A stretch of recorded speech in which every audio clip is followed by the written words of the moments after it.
إن الحمد لله نحمده ونستعينه ونستغفره ونؤمن به ونتوكل عليه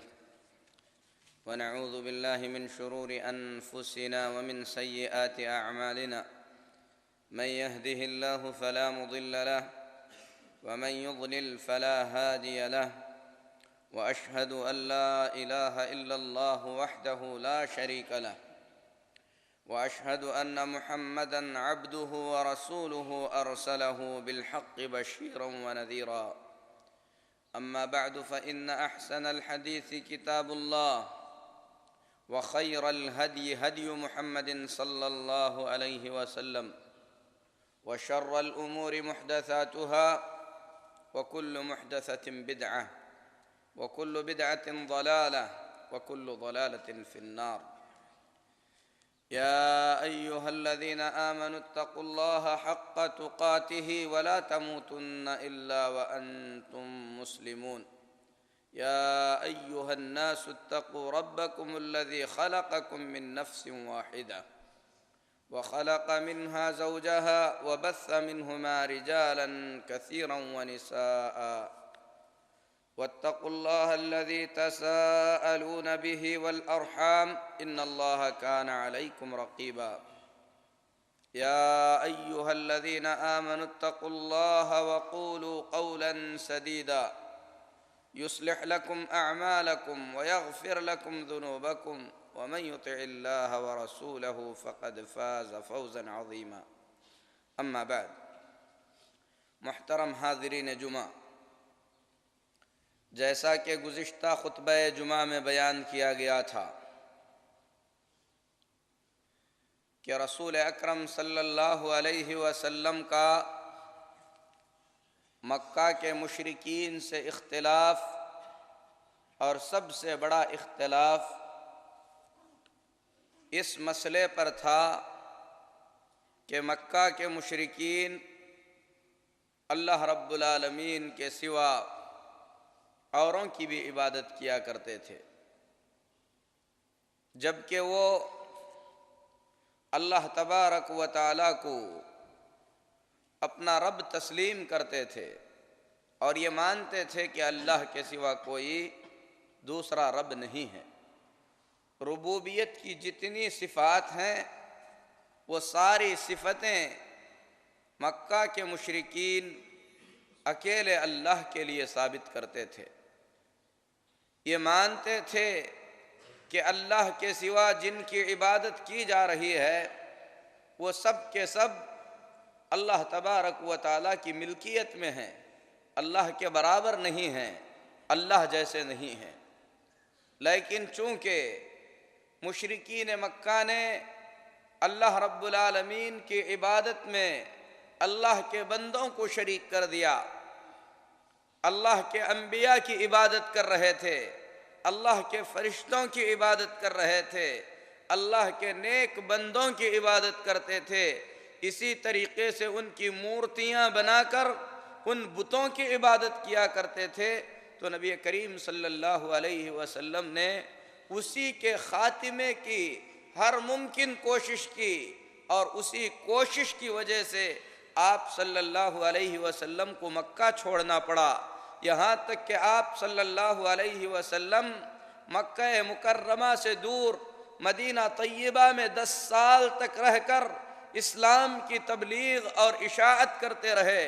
اور جو لوگ اسلام کے اس راستے میں رکاوٹ بننا چاہے تو نبی کریم صلی اللہ علیہ وسلم نے ان کے خلاف تلوار بھی اٹھائی، یہاں تک کہ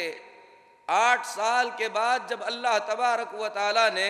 مکہ کو فتح فرمایا، نبی کریم صلی اللہ علیہ وسلم فاتحانہ طور پر مکہ میں داخل ہوئے، تو آپ صلی اللہ علیہ وسلم نے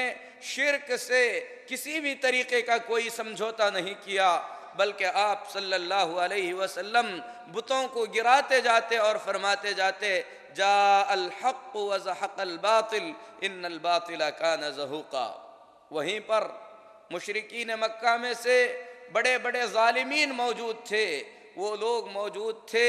جنہوں نے آپ صلی اللہ علیہ وسلم کو آپ کی بستی سے نکالا، وہ لوگ موجود تھے جنہوں نے آپ کے صحابہ کو صحرا کے اندر تڑپایا۔ نبی کریم صلی اللہ علیہ وسلم نے عام معافی کا اعلان فرما دیا، کہا جاؤ تم سب کے سب آزاد ہو، تم پر کوئی گرفت نہیں ہے۔ نبی کریم صلی اللہ علیہ وسلم نے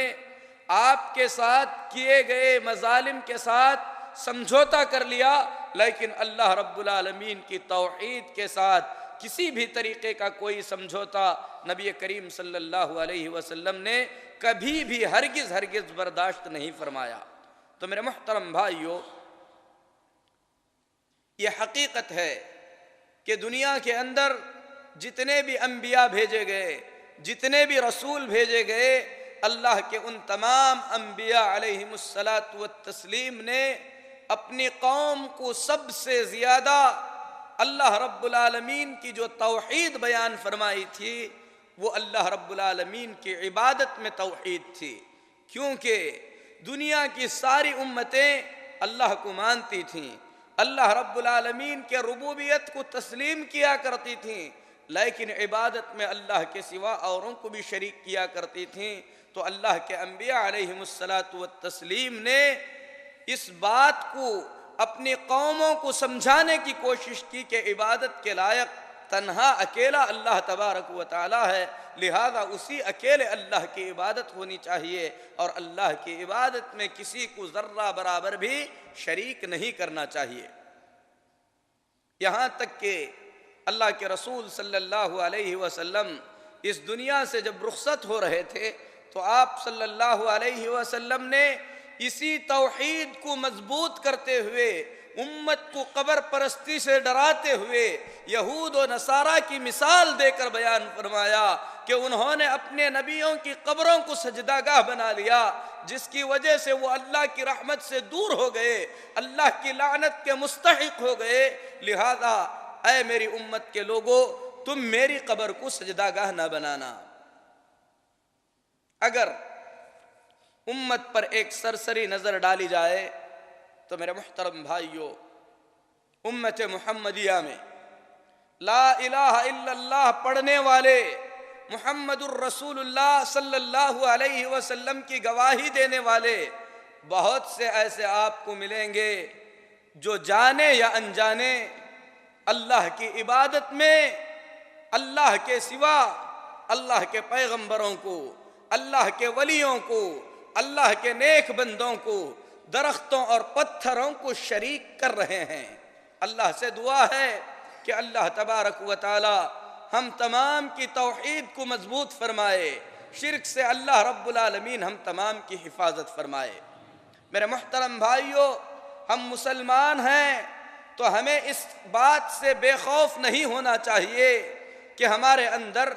شرک آ سکتا ہے، بلکہ یہ بات یقینی ہے کہ آدمی اگر شرک سے بے خوف ہو جائے، اس کی طرف توجہ نہ دے، تو ایسی صورت میں ہلاکت اور گمراہی اس کے قریب سے قریب تر ہوتی چلی جاتی ہے۔ ایک مومن ہمیشہ اپنے توحید کی فکر کرتا ہے، ہر ممکن اسے یہ کھٹکا لگا رہتا ہے کہ کہیں میں جانے یا انجانے میں اللہ رب العالمین کی عبادت میں کسی کو شریک نہ کر بیٹھوں۔ ہم کون ہوتے ہیں؟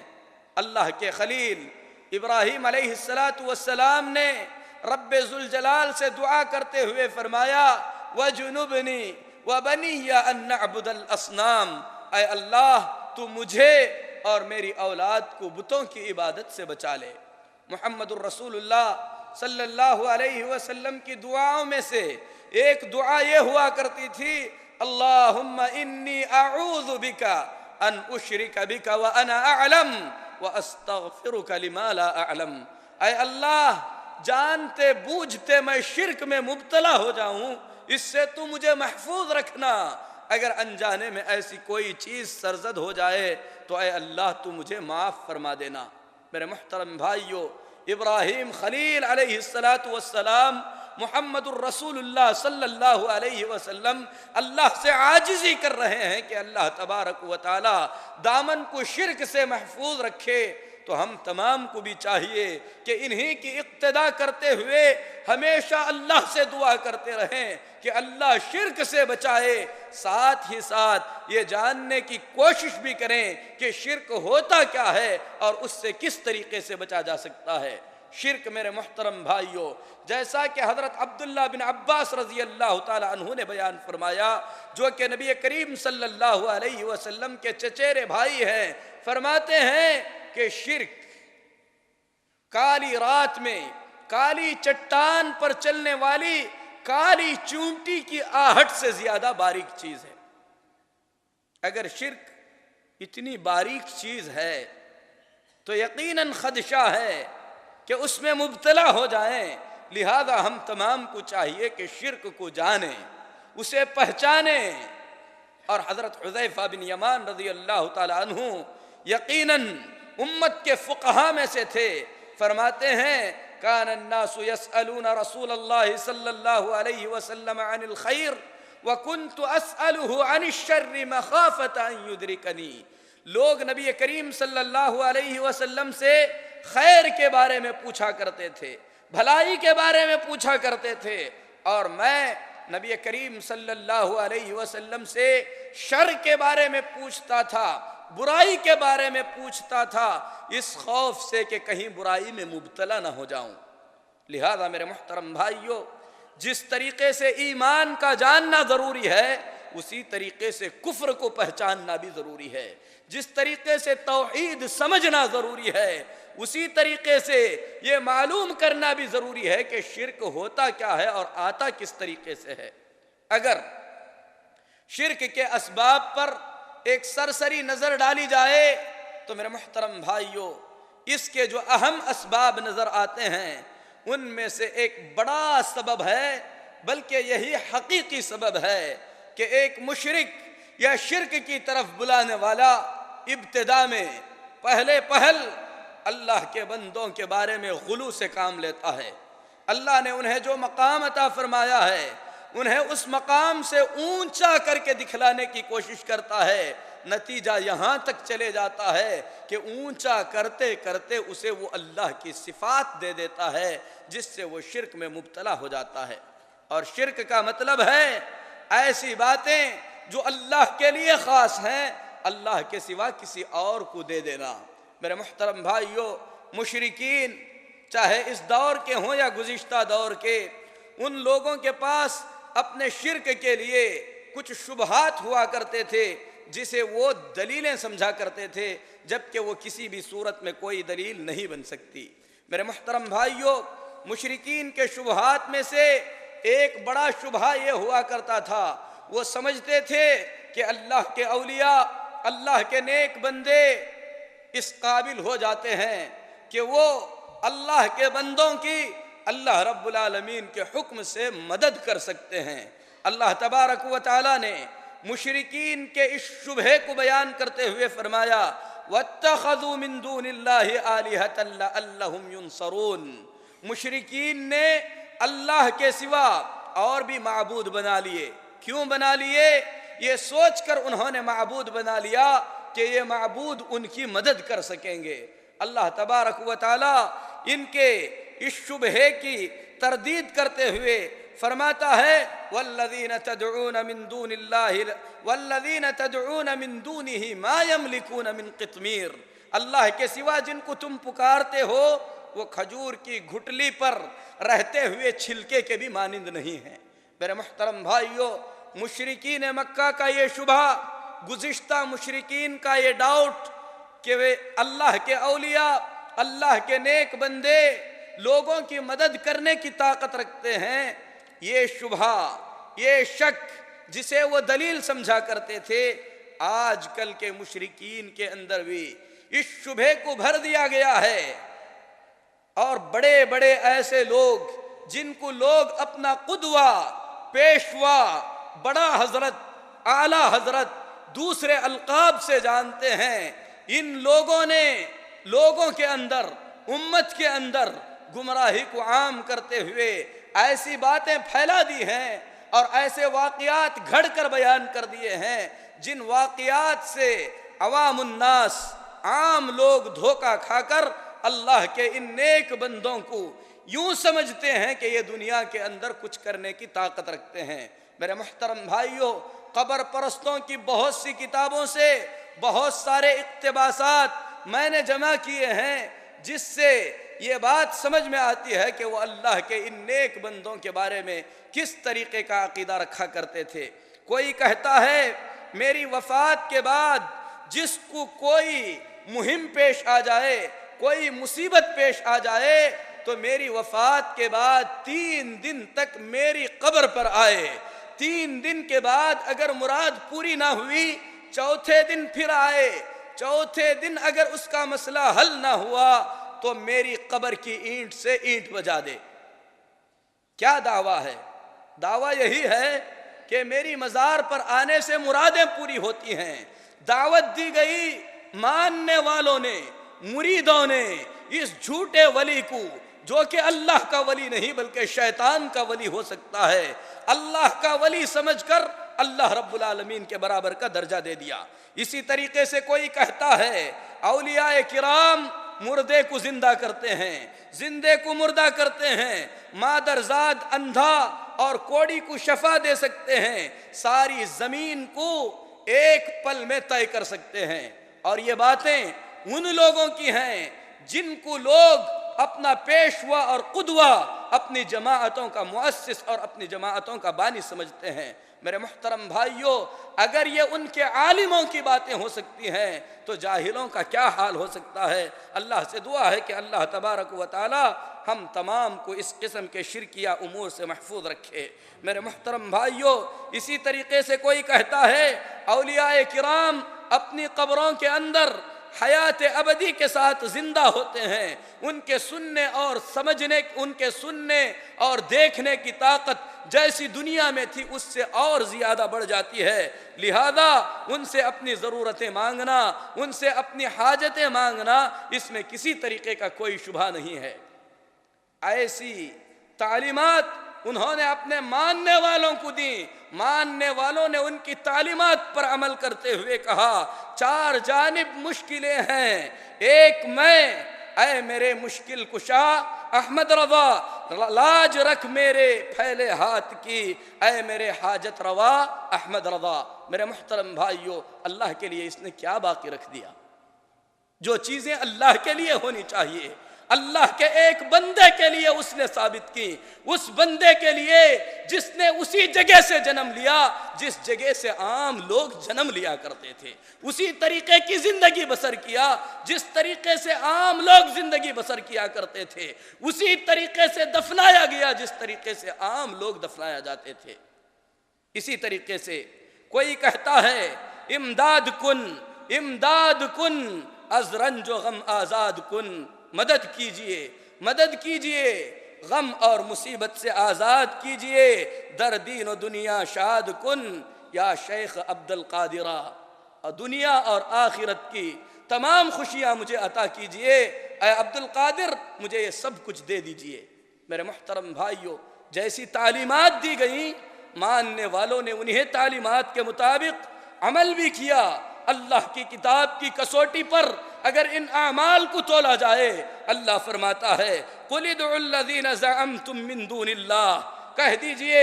اللہ کے سوا جن کو بھی تم پکارتے ہو، لا یملکون مثقال ذرۃ فی السماوات ولا فی الارض، پورے آسمانوں اور زمینوں کے اندر ذرہ برابر کے بھی وہ مالک نہیں ہیں۔ ذرہ کہتے ہیں کسی بھی چیز کے ایسے ٹکڑے کو جس کے پھر ٹکڑے نہیں کیے جا سکتے۔ ذرہ وہ ہوتا ہے جسے آدمی اپنی آنکھوں سے دیکھ نہیں سکتا، اسے دیکھنے کے لیے آلے کی ضرورت پڑتی ہے۔ اللہ فرماتا ہے جن کو بھی تم اللہ کے سوا پکارتے ہو، چاہے وہ انبیاء ہوں، چاہے وہ فرشتے ہوں، چاہے وہ اولیاء ہوں، چاہے وہ بزرگ ہستیاں ہوں، چاہے وہ جو کوئی بھی ہو، اللہ فرماتا ہے پورے آسمان و زمین میں ذرہ برابر کا بھی مالک نہیں ہے۔ وَمَا لَهُمْ فِيهِمَا مِنْ شِرْك، اور ان لوگوں کو اس کے اندر کسی بھی قسم کی کوئی مشارکت نہیں ہے، وَمَا لَهُم مِّن ظَهِيرٍ، اور بتلا دیجئے کہ پورے مشرکین کا کوئی اللہ کے سوا مددگار بھی نہیں ہو سکتا ہے۔ اسی طریقے سے اللہ فرماتا ہے وَمَا لَهُم مِّن دُونِهِ مِّن وَلِيٍّ وَلَا يُشْرِكْ فِي حُكْمِهِ أَحَدًا، مشرکین کو جاننا چاہیے کہ اللہ کے سوا کوئی ان کی بگڑی بنانے والا نہیں ہے، اور اللہ تبارک و تعالی کسی کو اپنا شریک اور پارٹنر نہیں بناتا ہے۔ تو میرے محترم بھائیو، شرک کے اسباب میں سے ایک اہم اور بڑا سبب یہ ہے کہ لوگ سمجھتے ہیں کہ اللہ تبارک و تعالی نے اپنے اولیاء کو کچھ اختیار عطا فرمائے ہیں، لہذا ان کو ان کے اختیار کے تحت پکارنا چاہیے، ان سے دعائیں کرنا چاہیے۔ یہ تعلیمات لوگوں کو دی جاتی ہیں، کتابوں کے اندر لکھی جاتی ہیں، لوگ اسی سے گمراہ ہو کر اللہ کے اولیاء سے، اللہ کے نیک بندوں سے وہ تعلق جوڑ لیتے ہیں جو تعلق اللہ تبارک و تعالیٰ سے ہونا چاہیے۔ اسی طریقے سے کچھ لوگوں کا یہ عقیدہ ہے کہ اللہ کے اولیاء بذات خود کچھ دیتے نہیں ہیں، بلکہ اگر انہیں وسیلہ بنایا جائے، انہیں ذریعہ بنا کر پکارا جائے تو یہ اللہ تبارک و تعالیٰ سے دلواتے ہیں، یا اللہ تبارک و تعالیٰ کے اور ہمارے بیچ وسیلہ اور ذریعہ بن سکتے ہیں۔ اللہ تبارک و تعالیٰ پچھلے مشرکین کے اس شبہے کو بیان کرتے ہوئے، اس ڈاؤٹ کو بیان کرتے ہوئے جسے وہ دلیل سمجھا کرتے تھے، فرماتا ہے وَالَّذِينَ اتَّخَذُوا مِن دُونِهِ أَوْلِيَاءَ، اور وہ لوگ جنہوں نے اللہ کے سوا دوسروں کو ولی بنا لیا، کیا کہتے ہیں؟ کہتے ہیں مَا نَعْبُدُهُمْ إِلَّا لِيُقَرِّبُونَا إِلَى اللَّهِ زُلْفَىٰ، کہتے ہیں کہ ہم ان بتوں کو اس لیے پوجتے ہیں، ان اولیاء سے اس لیے مانگتے ہیں کہ یہ ہمیں اللہ سے قریب کر دیں گے۔ یہ ذریعہ ہیں، یہ وسیلہ ہیں، یہ بس دلا سکتے ہیں، یہ اپنے طور سے کچھ دے نہیں سکتے۔ میرے محترم بھائیوں، اسی طریقے کے بہت ساری تعلیمات امت محمدیہ کے اندر بھر دی گئی ہیں۔ کوئی اپنے آپ کو ولی کہنے والا کہتا ہے جب بھی اللہ سے کوئی چیز مانگو میرے وسیلے سے مانگو، نعوذ باللہ، یہ تعلیم تو محمد الرسول اللہ صلی اللہ علیہ وسلم نے بھی نہیں دی ہے۔ اگر حقیقت میں کسی نے یہ کہا ہے تو وہ اللہ کا ولی نہیں بلکہ شیطان کا ولی ہے، اور ہمیں یقین ہے کہ اللہ کے نیک بندوں کی طرف اگر ایسی باتیں منسوب کی گئی ہیں تو وہ اللہ کے نیک بندوں کی کہی ہوئی باتیں نہیں ہو سکتی بلکہ ان کی طرف گھڑا گیا جھوٹ ہے۔ اسی طریقے سے کوئی کہتا ہے اولیاء سے مدد مانگنا، انہیں پکارنا، ان کے ساتھ توسل کرنا امر مشروع اور شیء مرغوب ہے، جس کا انکار نہ کرے گا مگر ہٹ دھرم یا دشمن انصاف۔ اور یہ ایسے لوگوں کی عبارتیں ہیں جنہیں لوگ اپنا پیشوا اور رہبر ہی نہیں بلکہ اپنی جماعت کا مؤسس اور اپنی جماعتوں کا بانی سمجھتے ہیں۔ میرے محترم بھائیوں، اسلام کی تعلیمات ان تعلیمات سے بالکل الگ ہیں۔ اللہ تبارک و تعالی دعا کے سلسلے میں فرماتا ہے وَقَالَ رَبُّكُمُ ادْعُونِي أَسْتَجِبْ لَكُمْ، تمہارا رب کہتا ہے مجھے پکارو میں تمہاری دعا کو سنتا ہوں۔ وَإِذَا سَأَلَكَ عِبَادِي عَنِّي فَإِنِّي قَرِيبٌ أُجِيبُ دَعْوَةَ الدَّاعِ إِذَا دَعَانِ فَلْيَسْتَجِيبُوا لِي وَلْيُؤْمِنُوا بِي لَعَلَّهُمْ يَرْشُدُونَ، جب بندے آپ سے میرے بارے میں پوچھیں تو میں ان سے قریب ہوں، جب وہ مجھے پکارتے ہیں میں ان کی پکار کا جواب دیتا ہوں۔ أُجِيبُ دَعْوَةَ الدَّاعِ إِذَا دَعَانِ فَلْيَسْتَجِيبُوا لِي وَلْيُؤْمِنُوا بِي، انہیں مجھے ہی پکارنا چاہیے، مجھ پر ہی ایمان لانا چاہیے، اگر ایسا کریں گے تو وہ کامیاب ہو جائیں گے۔ اسی طریقے سے اللہ رب العالمین فرماتا ہے اپنے انبیاء میں سے ایک نبی کے بات کو بیان کرتے ہوئے ان ربی قریب مجیب، یقیناً میرا رب قریب ہے اور دعاؤں کو قبول کرنے والا ہے۔ اسی طریقے سے میرے محترم بھائیوں، اللہ کے ان اولیاء، اللہ کے ان نیک بندوں کے سلسلے میں بہت سارے ایسے واقعات گھڑ کر لوگوں کے اندر بیان کر دیے گئے ہیں جن واقعات کا اللہ کے ان نیک بندوں کی زندگی سے کوئی تعلق نہیں ہو سکتا۔ گلستان اولیاء ایک کتاب ہے، اس کتاب میں پیری مریدی میں ڈوبا ہوا ایک شخص عبد القادر جیلانی رحمت اللہ علیہ کی طرف ایک بڑا جھوٹ منسوب کرتے ہوئے کہتا ہے کہ جب عبد القادر جیلانی رحمت اللہ علیہ دار فانی سے رخصت کر گئے تو خواب میں ان کا دیدار ہوا۔ اس مرید نے دیکھا کہ عبد القادر جیلانی رحمت اللہ علیہ اس سے کہہ رہے ہیں، منکر و نکیر میرے پاس آئے، انہوں نے مجھ سے کہا تیرا رب کون ہے؟ میں نے کہا کہ اسلام کا طریقہ تو یہ ہے کہ جب کسی کے پاس آؤ تو سلام کرو اور اس سے مصافحہ کرو۔ اللہ کے فرشتے نعوذ باللہ اس کے زعم کے مطابق نادم اور شرمندہ ہو گئے۔ انہوں نے سلام کیا، مصافحے کے لیے ہاتھ بڑھایا تو نعوذ باللہ عبد القادر جیلانی رحمت اللہ علیہ نے فرشتے کا ہاتھ کو پکڑ لیا، کہا کہ تم نے اللہ تبارک و تعالیٰ سے زیادہ اپنے آپ کو علم والا سمجھنے کی گستاخی کی، اور تمام بنی آدم کو تم نے خون پھیلانے والا کہا جب تم نے رب سے کہا تھا کہ اے اللہ تو دنیا میں ایسی مخلوق کیوں پیدا کرتا ہے جو زمین میں جا کر فساد مچائے گی، بتاؤ اس طریقے کا جرم تم نے کیوں کیا؟ تو فرشتے ایک دوسرے کا منہ دیکھنے لگے، ان سے کوئی جواب نہ بن پڑا، تو انہوں نے کہا کہ یہ بات تو سارے فرشتوں نے کہی تھی، ہم جا کر فرشتوں سے معلوم کرتے ہیں پھر آ کر جواب دیتے ہیں۔ بڑا لمبا واقعہ ہے جس میں بالآخر فرشتے اللہ کے پاس جاتے ہیں، اس کہنے والے کے زعم اور گمان کے مطابق فرشتوں سے پوچھتے ہیں، فرشتے بھی لاجواب ہو جاتے ہیں، پھر مقدمہ اللہ کے دربار میں پہنچتا ہے، اللہ فرماتا ہے کہ وہ میرا محبوب سبحانی ہے، جاؤ جا کر اس سے مغفرت، اس سے اپنے غلطی کی معافی مانگو، اگر وہ معاف کر دے گا تو ایسی صورت میں تمہارا چھٹکارا ہو سکتا ہے۔ فرشتے عبد القادر جیلانی کے پاس آتے ہیں، ان سے معافی مانگتے ہیں، شیخ عبد القادر جیلانی فرماتے ہیں کہ اے اللہ اگر تو میرے ماننے والوں کو معاف کر دے گا اور ساتھ ہی ساتھ قبر کے اندر جو سوال جواب ہوتے ہیں میرے ماننے والوں سے وہ ہٹا دیے جائیں گے تو میں ان کو بخش دیتا ہوں۔ اللہ فرماتا ہے کہ تیری شرط منظور ہے، میں تیری دعا کو قبول کرتا ہوں۔ تو پھر اس کے بعد عبد القادر جیلانی رحمت اللہ علیہ فرشتے کے ہاتھ کو چھوڑ دیتے ہیں اور فرشتے جا کر فرشتوں سے مل جاتے ہیں۔ اس واقعے کے اندر کس طریقے کا کفر بھرا ہوا ہے، کہنے والا اس واقعے سے ثابت کیا کرنا چاہتا ہے؟ میرے محترم بھائیوں، ایسے من گھڑت بے شمار سینکڑوں نہیں ہزاروں واقعات لوگوں کے اندر پھیلا کر لوگوں کے عقیدے کو لوٹا جا رہا ہے، ان کے ایمان کا سودا کیا جا رہا ہے۔ لہذا ہم تمام پر یہ ضروری ہوتا ہے کہ دین کی معلومات کو لینے سے پہلے غور کریں کہ یہ بات کتاب اللہ سے ہے یا سنت رسول صلی اللہ علیہ وسلم سے ثابت ہے۔ اگر ثابت نہیں ہے تو اس بات کو چھوڑ دیا جائے اور یقین جانیں جو بات کتاب اللہ میں نہ ہو، سنت رسول میں نہ ہو، صحابہ کی سمجھ، تابعین تبع تابعین کی سمجھ میں نہ ہو، وہ چیز دین کا حصہ نہیں ہو سکتی۔ اسی طریقے سے میرے محترم بھائیوں، شرک کے اسباب میں سے کچھ اسباب بلکہ اہم سبب جہالت بھی ہے۔ لوگ جہالت کی بنیاد پر شرک میں مبتلا ہو جاتے ہیں۔ جہالت کا علاج صرف علم ہے،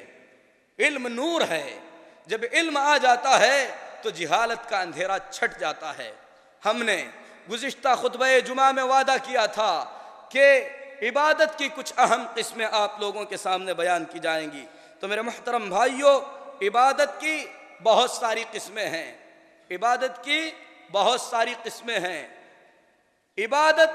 ہر اس عمل کو کہتے ہیں جو اللہ کے تقرب کے لیے، اللہ کو راضی کرنے کے لیے، اللہ کی محبت اور اللہ کے خوف، ان دونوں چیزوں سے مل کر اپنے آپ کو جھکا کر بندہ اللہ تبارک و تعالیٰ کے لیے جو عمل پیش کرتا ہے وہی عمل عبادت کہلاتا ہے۔ اس کی مختلف شکلیں ہیں۔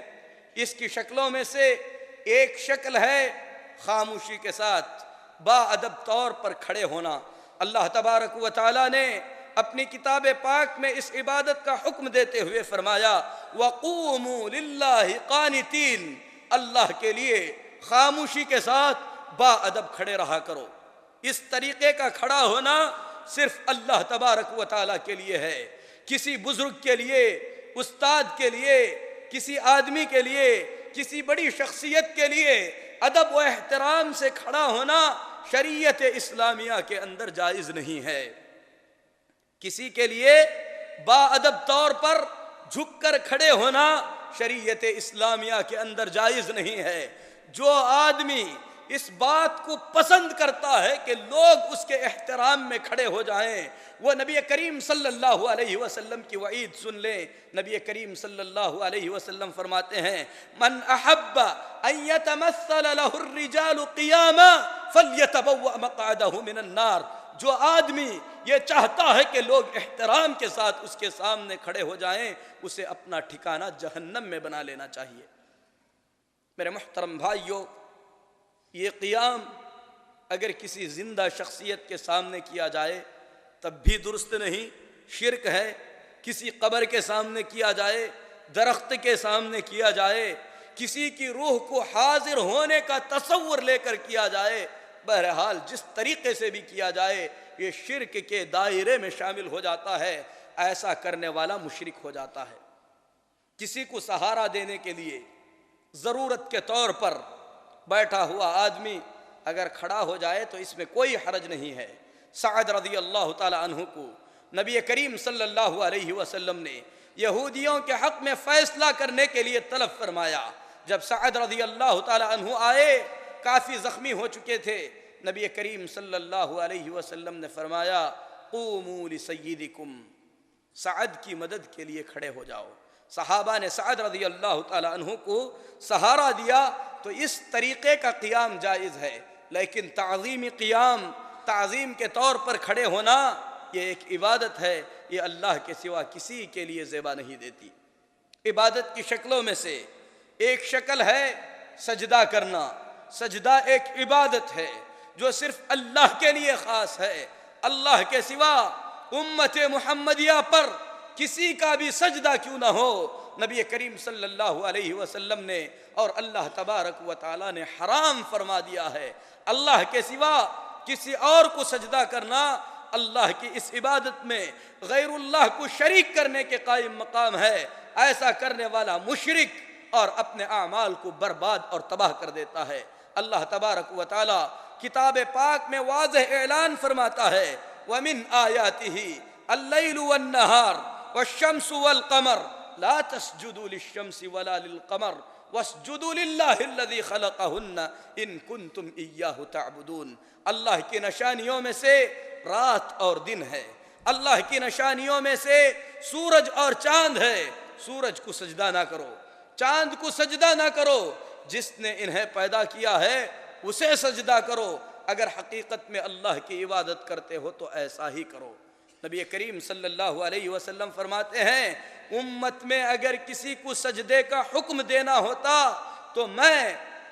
عورت کو حکم دیتا کہ وہ اپنے شوہر کو سجدہ کرے، لیکن امت محمدیہ کے اندر اللہ کے سوا دوسروں کا سجدہ حرام ہے، ناجائز ہے اور یہ شرک ہے۔ اسی طریقے سے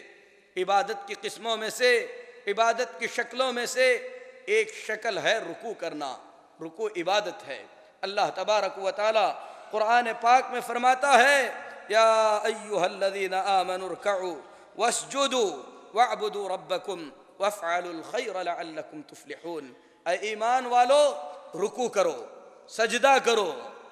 اپنے رب کی عبادت کرو۔ کون سی عبادت ہے؟ رکوع اور سجدہ عبادت ہے جس کا ذکر ہوا۔ اس کے بعد اللہ نے فرمایا نیک اعمال کرتے رہو، اگر ایسا کرو گے تو تم کامیاب ہو جاؤ گے۔ تو میرے محترم بھائیو، نبی کریم صلی اللہ علیہ وسلم فرماتے ہیں من رکع رکعتا او سجد سجدتا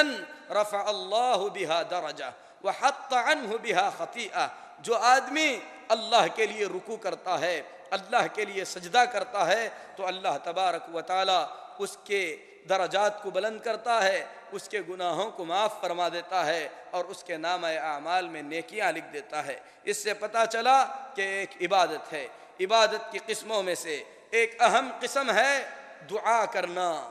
اپنی ضرورتیں مانگنا، یہ عبادت ہے۔ اللہ تبارک و تعالی فرماتا ہے ادعونی استجب لکم، تم مجھ سے مانگو میں تمہاری دعاؤں کو قبول کرتا ہوں۔ اسی طریقے سے اللہ فرماتا ہے وَأَنَّ الْمَسَاجِدَ لِلَّهِ فَلَا تَدْعُوا مَعَ اللَّهِ أَحَدًا، مسجدیں اللہ کے لیے ہیں، اللہ کے سوا کسی اور کو نہ پکارو۔ میرے محترم بھائیو، عبادت کی اور بھی بہت سی شکلیں ہیں جن شکلوں کا ذکر انشاءاللہ ہم اگلے خطبہ جمعہ میں کریں گے۔ اللہ سے دعا کرتے ہیں کہ اللہ تبارک و تعالی ہم تمام کے توحید کی حفاظت فرمائے، اللہ تبارک و تعالی ایمان پر زندہ رکھے، شرک سے اللہ تبارک و تعالی ہماری زندگی کو مکمل طور پر پاک فرمائے۔ اقول قولی ھذا واستغفر اللہ لی ولکم ولسائر المسلمین فاستغفروہ انہ هو الغفور الرحیم۔